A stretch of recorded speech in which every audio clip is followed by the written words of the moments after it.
હિંમતનગરમાં ભાજપના ઉમેદવારોની ઉમેદવારી પત્ર ભરવા જતા પહેલા ખેડ તસિયા રોડ પર આવેલા વૈશાલી ગ્રાઉન્ડમાં વિશાળ સભા યોજાઈ હતી, જેમાં સાબરકાંઠા અને અરવલ્લી જિલ્લાના 40 જેટલા સંગઠનના અગ્રણીઓની વચ્ચે મંચ પર ઉમેદવાર શોભનાબેન બારૈયા ઉપસ્થિત રહ્યા હતા, જેમાં અરવલ્લી ભાજપ સંગઠન દ્વારા શ્રીફળ શાલ આપી ભાજપને જીતાડવાની શુભેચ્છાઓ આપી હતી।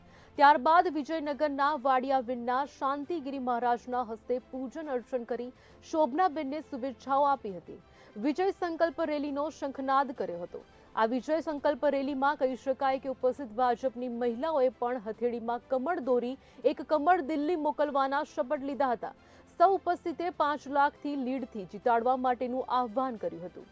માતૃ છે કે વૈશાલી ગ્રાઉન્ડથી રેલી સ્વરૂપે શોભનાબેન બારૈયા સમર્થકો સાથે કેસરિયા ઝંડા સાથે વનવાસીઓના ઢોલના નાદ વચ્ચે ઉમેદવારી પત્ર ભર્યું હતું।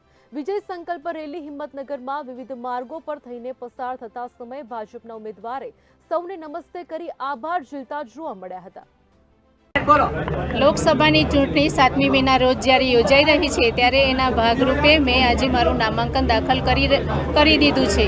આપ જોઈ શકો છો કે મહિલાઓ પણ મારી સાથે છે। મોદી સાહેબે મહિલાઓની ચિંતા કરી છે, એક મહિલાને ટિકિટ આપી છે અને ભારે બહુમતીથી હું જીતીશ એવો મને વિશ્વાસ છે। વિકાસનો મુદ્દો લઈને, નારી સશક્તિકરણના મુદ્દા લઈને હું આગળ વધીશ। ભારત માતા કી જય।